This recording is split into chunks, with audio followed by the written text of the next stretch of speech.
کہ انہوں نے یہ کردار ادا کیا، انہوں نے یہ کیا، انہوں نے یہاں تصحیح کی، یہ ایک پرفیکشنسٹ کا مسئلہ ہے.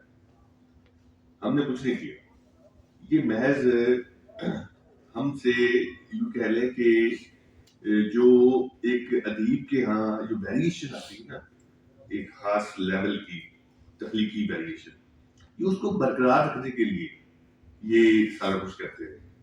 باقی لکھا لکھا ان کا سب کا ان کا اپنا ہے. جو مسودے میں نے دیکھا، جو چھپ کے جو آیا، اس میں کوئی فرق نہیں.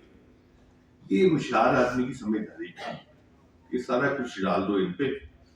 اگر ان کے کسی حاسد یا دشمن نے کوئی موٹی اینک لگا کے وہ غلطی پکڑ لی تو انہی کے اوپر جائے. باقی شاندار افسانہ نگار ہے، شاندار انسان ہے.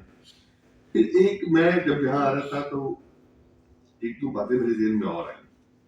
ان کا پریس کلب پہ جا رہا ہوں اور مشکور صاحب ہمارے ادب دوست ہیں اور کئی ادبی پروگرام کرا چکے ہیں. خود جو کالم لکھتے ہیں وہ اس انداز میں لکھتے ہیں کہ اس میں جو ادبی زاویہ ہے وہ بہت غالب ہوتا ہے.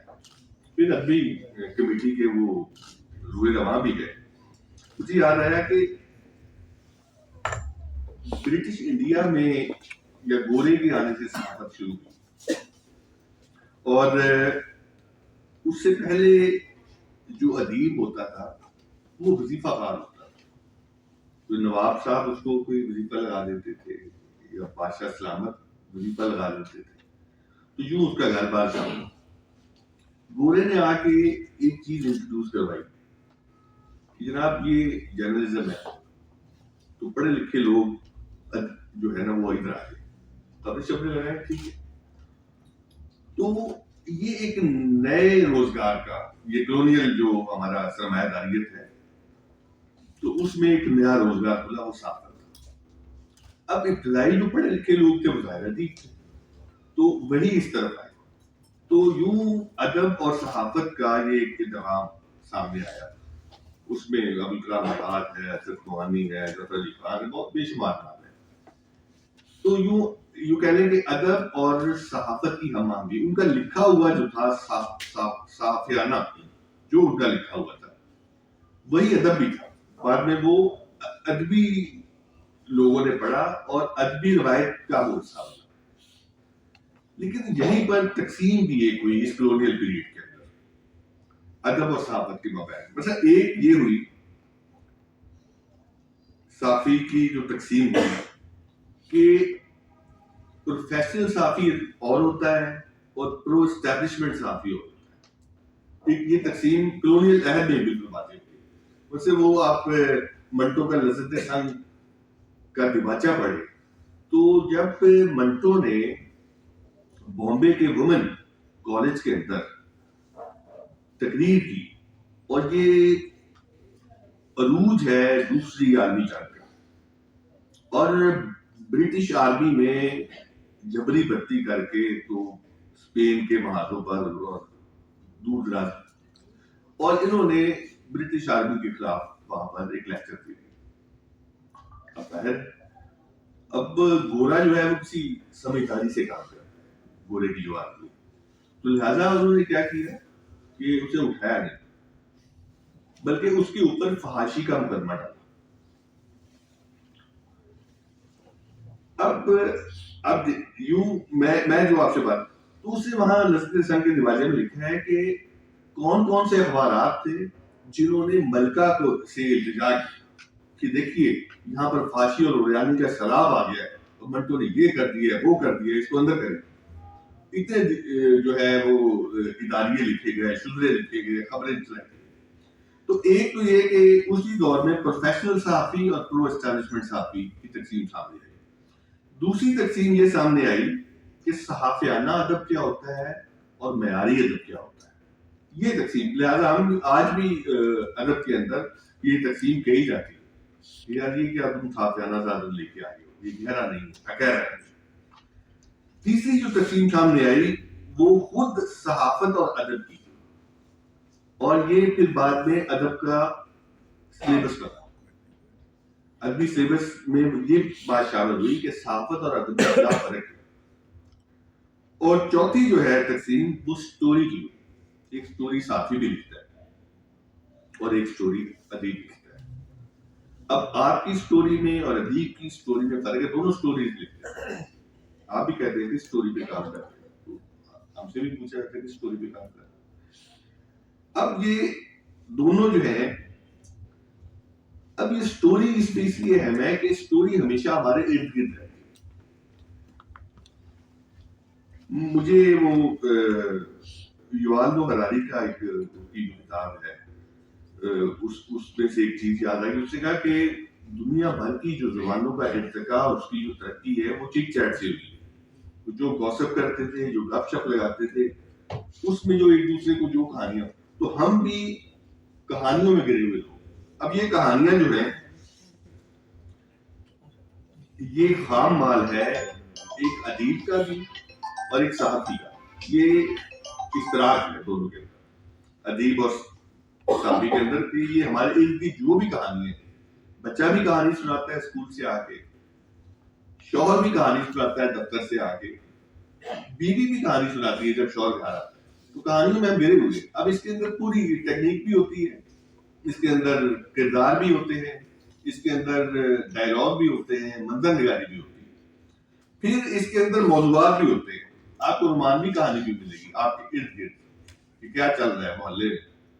آپ کو اسی کے اندر ایبسٹریکٹ کہانیاں بھی ملے گی جو ہمارے ارد گرد ہوتی ہیں. المیاتی کہانی, اطلاع مر گیا, یہ ہو گیا, وہ ہو گیا. پھر اس میں علامتی کہانیاں بھی ہے, کیونکہ ہر بندہ کھل کے بات نہیں کرتا. اسے جب کہانی سنانی ہے نا اپنے باس کی, اپنے جو کو ورکر ہے اس کو, تو وہ علامتی انداز میں بتایا کہ تاکہ کہانی پوری پہنچے بھی نہ اور میرا نام بھی نہ آئے. پھر اس میں ابزرڈ کہانیاں بھی ہوتی ہیں جس کے متعلق ہم کہتے ہیں یار چولے بات کرتے ہیں, وہ ابزرڈ کہانیاں بھی ہوتی ہیں. پھر اسی طریقے سے اس کے اندر آپ دیکھیں گے کہ ٹیکنیک کا بھی مسئلہ ہے. مثلا کوئی بندہ آتا ہے اور وہ بڑی دھانسو قسم کی بات پہلے کرتا ہے اور پھر اس کی تفصیل بتاتا ہے. اب یہ ٹیکنیک ہے, افسانے کی ٹیکنیک ہے. یا وہ آئے گا تو وہ اشارے کنائے اور علامتوں میں بات کرے گا, یہ بھی ٹیکنیک ہے. بعض لوگ آتے ہیں وہ ماں باپ طبیاتی ٹیکنیک کو اپناتے ہیں. اللہ کی قسم, قرآن پاک رسول کی قسم, اللہ خوش رکھے, وہ یہیں سے شروع کریں گے یہیں پہ ختم کرتے ہیں. پھر اس میں وہ لوگ بھی ہیں جو ہر بات پر ایک واقعہ ان کے پاس موجود ہوتا ہے, وہ تاریخی ٹیکنیک کو بھی یوز کرتے ہیں. اب صحافی اخبار اور خبر نامہ یہی کر رہا ہوتا ہے, وہ ہمیں کہانیاں سنا رہے ہوتے ہیں. پھر فرق کیا ہے کہ جو صحافی ہے وہ سپر ریئل, وہ تو گرافیکل ریئلزم کو اپناتا ہے اور آپ کے سامنے پیش کرتا ہے. صرف اس میں کیا ہے کہ اس میں آپ نے اپنا احساس نہیں ڈالنا, اپنا تخیل نہیں ڈالنا, آپ نے اپنا جذبہ نہیں ڈالنا. یہ ساری چیزیں نکال لیں اور اس کو ایک روبوٹک انداز میں آپ نے ایک پریزنٹیشن دینی ہے. یہ صحافی کی سٹوری. لیکن جب عام آدمی اس پہ تخیل ڈالتا ہے, جذبہ ڈالتا ہے, احساس ڈالتا ہے, تو وہ صحافی کی سٹوری سے ڈفرینٹ ہو جاتی ہے, وہ ایک ادیب کی سٹوری بن جاتی ہے. مصنف صحافی جو ہے, سوری یہ ادیب صاحب جو ہے, وہ اسی میں سے انتخاب کرتا ہے اپنی سٹوری کا, یا مختلف کسی کردار لے لیا, کہیں سے منظر لے لیا, اور اپنے تجربے کے ساتھ, جو اس کا باپ کے ساتھ تجربہ ہے, محبوبہ کے ساتھ تجربہ ہے, جو اس کا ساس کے ساتھ تجربہ ہے, وہ کریکٹر کے اندر سیٹل کر کے وہ اپنی کہانی بناتا ہے. اب ارشاد بخاری صاحب جو ہیں, اب میں جتنے عرصے سے ان کو جانتا ہوں, میں نے دیکھا ہے یہ کم گو آدمی, کمپوزڈ آدمی, ٹو دا پوائنٹ بات کرتے ہیں. ان کا اٹھنا بیٹھنا بڑا سلیکٹو ہے, کم کھلتے ہیں. اچھا, اب یہ جو کمپوز اور خاموش طبع اور ٹو دا پوائنٹ لوگ ہوتے ہیں, یہ عموماً ان کے ہاں یعنی یوں کہہ لیں کہ چونکہ کم کھلتے ہیں تو ان آبزرویشن زیادہ ہوتی ہے. اس آبزرویشن میں یہ ہوتا ہے کہ خاموشی سے دیکھتے رہتے ہیں. اگر یہ تخلیق کار ہے تو وہ صرف ظاہر کو نہیں دیکھتے, وہ اس کے اندر تان جہان بھی کرتے ہیں. ان کی نفسیات کو، ان کی کیفیات کو بھی وہ جاننے کی کوشش کرتے ہیں. تو اس حوالے سے یوں کہہ لیں کہ مجھے یوں سمجھ میں آتا ہے کہ اس قسم کے جو لوگ ہیں ان کو پھر ہم کیسے سمجھ سکتے ہیں، کیونکہ نہ یہ بولتے ہیں نہ یہ کھلتے ہیں. تو اس کا ایک طریقہ تو یہ ہے کہ ہم ان کے دوستوں سے پوچھیں یار ارشاد پتہ نہیں کیسے بتائیں گے، تو وہ بھی ظاہر ہے اس کی بابت میں تو نہیں بتائیں گے. پھر یار یہ ہے کہ ہم ان کے ساتھ ٹائم گزاریں. اب اس طرح کے لوگ لمحاتی اور چند روزہ ملاقاتوں میں بھی کھلتے ہیں.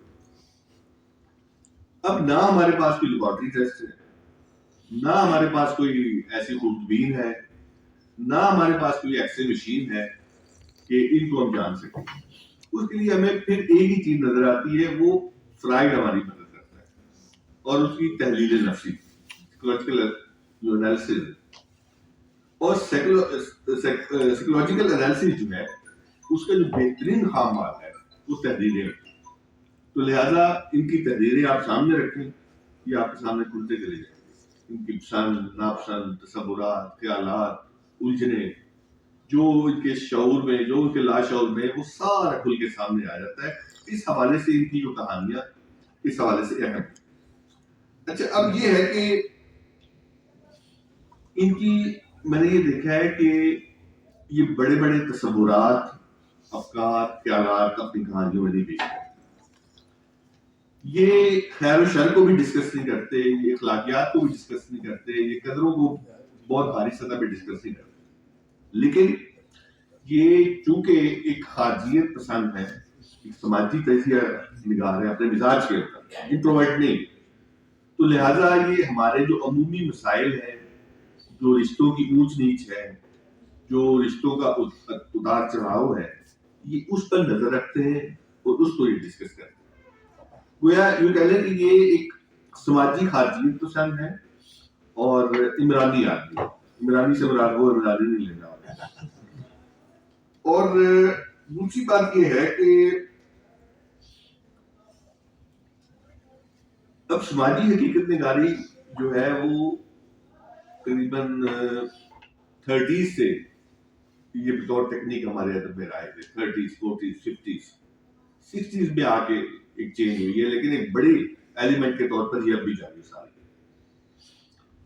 اب یہ سماجی حقیقت نگاری اگر فوٹوگرافک ہو جائے یا نیشنلزم کے ساتھ چلی جائے تو وہ ثابت کے ساتھ بھی جڑ جاتی ہے. مجھے یاد ہے کرسی جنرل کے کمرے میں جہاں وہ رہتا تھا ہاسٹل میں لاہور میں، تو اس کے پاس ایک ملنے کے لیے آ گیا بندہ، اس کا چاہنے والا. اس نے کہا کرسی جنرل نے پوچھا تمہیں کیسے پتا میں یہاں رہتا ہوں؟ وہ آ گیا.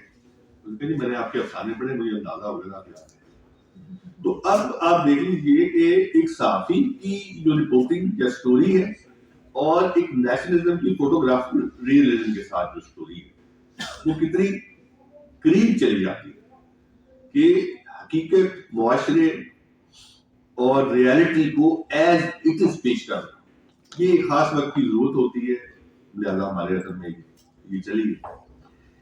لیکن اس میں جو ارشاد بخاری صاحب کا نفسیاتی سطح پر اس کو بدلنا جو ان کی آبزرویشن کے ذریعے سے آیا ہے وہ ان کو منفرد کرتا ہے کہ وہ اس کی الجھنوں کو، ان کے اقدامات، ان کے نتیجوں، ان کے فیصلوں کے رزلٹ کے طور پر جو کشمکش اور الجھنیں ان کے کرداروں میں آتی ہیں، جن پریشانیوں سے اور تذبذب سے وہ آشنا ہوتے ہیں اور جس کا وہ اظہار کرتے ہیں، وہ اہم ہے اور وہ ان کو عام اس سے مختلف کر دیتا ہے.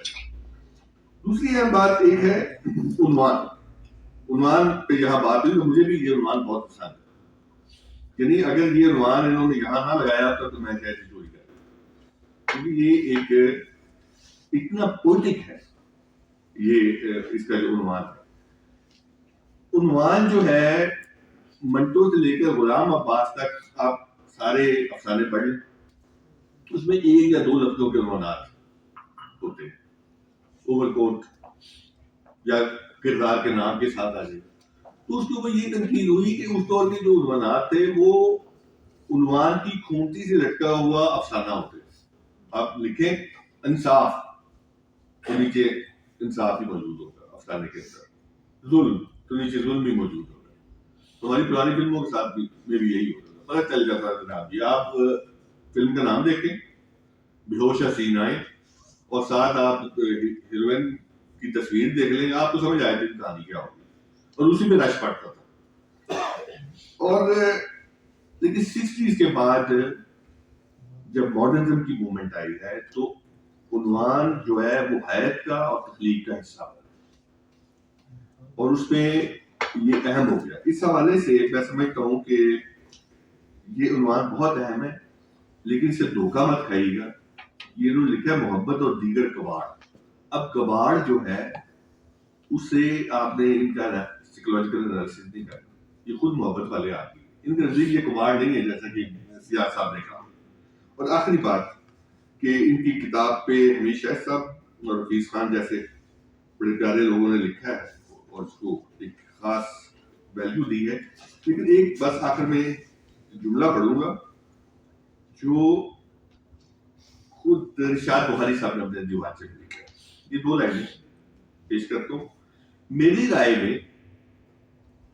رائے صرف اتنی ہے کہ اگر آپ کے پاس ایک کہانی ہے اور آپ اس کہانی کو دلچسپ انداز میں بیان بھی کر سکتے ہیں تو آپ اسے لکھیں، اس امید کے ساتھ کہ شاید اس میں ہم خود اپنی زندگی کا کوئی رخ دریافت کر سکیں.